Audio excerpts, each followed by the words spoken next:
राहु या केतु, या यूं कहे राहु केतु, अक्सर अशुभ ग्रह की श्रेणी में आते हैं। लेकिन ऐसा नहीं है, ये कुंडली टू कुंडली डिपेंड करती है। वे कई स्थानों पे शुभ भी पाए जाते हैं और कई जगह पे अशुभ पाए जाते हैं।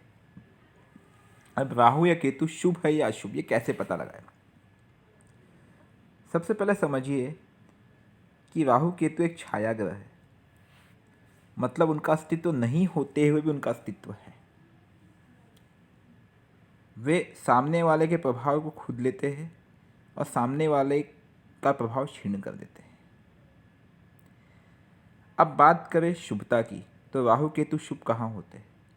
राहु वृषभ राशि में शुभ होते हैं और केतु वृश्चिक राशि में। वृषभ राशि मतलब 2 नंबर और वृश्चिक राशि मतलब 8 नंबर।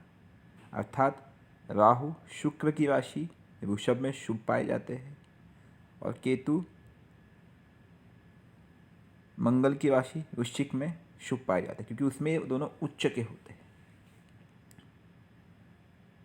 वैसे राहु को कई लोग मिथुन में अर्थात 3 नंबर में स्वराशि मानते हैं और उसी तरह से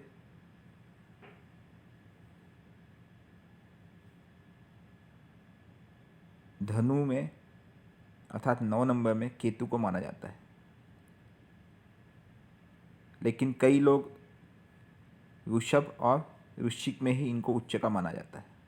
इसमें अभी भी भ्रम है, लेकिन मैंने जो पाया है वो मैं आपको बता रहा हूँ कि राहु 2 नंबर 3 नंबर दोनों में अच्छे परिणाम देता है और केतु 8 नंबर 9 नंबर दोनों में अच्छे परिणाम देता है।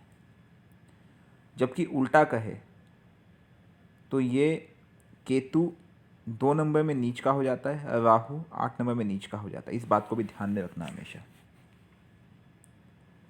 अब आगे और बढ़ते हैं तो हमें ये भी पता है कि केंद्र त्रिकोण में अक्सर पाया गया है कि राहु केतु अच्छे परिणाम देते हैं अर्थात शुभ माने जाते हैं। लेकिन एक चीज़ हमें इसमें समझने की आवश्यकता है कि ये जिसके साथ युति करते हैं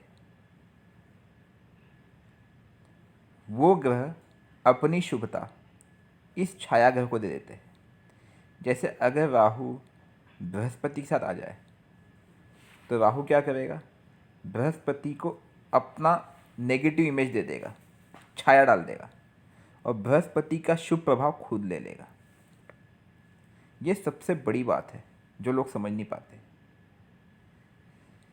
जब भी आप कुंडली में देखें राहु केतु के साथ जो ग्रह बैठे होंगे, आप अक्सर ध्यान देना कि कितना भी अच्छा ग्रह हो, कितने भी अच्छे कारक के मालिक हो, लेकिन वे पापी हो जाएंगे क्योंकि राहु या केतु के साथ है। और जबकि राहु केतु उनके जैसे बिहेव करने लगेंगे कई मामलों में, लेकिन इनका स्वभाव मिक्स्ड होता है। अगर समझो राहु या केतु सूर्य या चंद्र के साथ संबंध बना ले, युति बना ले, तो सूर्य या चंद्र पापी हो जाएंगे, उनका ग्रहण हो जाएगा। जबकि ये उनके जैसे बिहेव करने लगेंगे, बिल्कुल पाया गया ये। क्योंकि राहु केतु बहुत ही क्रूर ग्रह है। जब भी ये शत्रु राशि में बैठेंगे तो ये स्वयं बलि बन जाएंगे और सामने वाले के जैसा फल देंगे और सामने वाले को कमज़ोर कर देंगे। इसलिए अक्सर देखा गया कि जब ये 3, 6, 11 में बैठते हैं, तीसरा भाव, छठा भाव, 11वां भाव, जिसे त्रिषाढ़ा भाव भी कहता है, उसमें ये शुभ परिणाम देते हैं। अक्सर भाग्य भाव 9वें भाव में राहु शुभ देता है और एकादश भाव 11वें भाव में केतु अच्छे परिणाम देता है। वैसे रिजल्ट और भी एंगल पर डिपेंड करता है। इन पे किसी और ग्रह की दृष्टि तो नहीं आ रही, जैसे शनि, इनकी युति किसके साथ है और इनकी डिग्री क्या है, इन सब का भी प्रभाव पड़ता है। तो ये बहुत ही कॉम्प्लेक्स टॉपिक है। हम ऐसे ही नहीं बोल सकते कि राहु केतु हमेशा अशुभ होते हैं।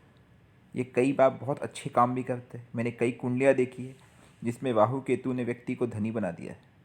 इनफैक्ट केतु के बारे में कहा जाता है कि जहाँ बैठता है उस भाव की शुभता को कम कर देता है, उसके कारक तत्वों को दबा देता है।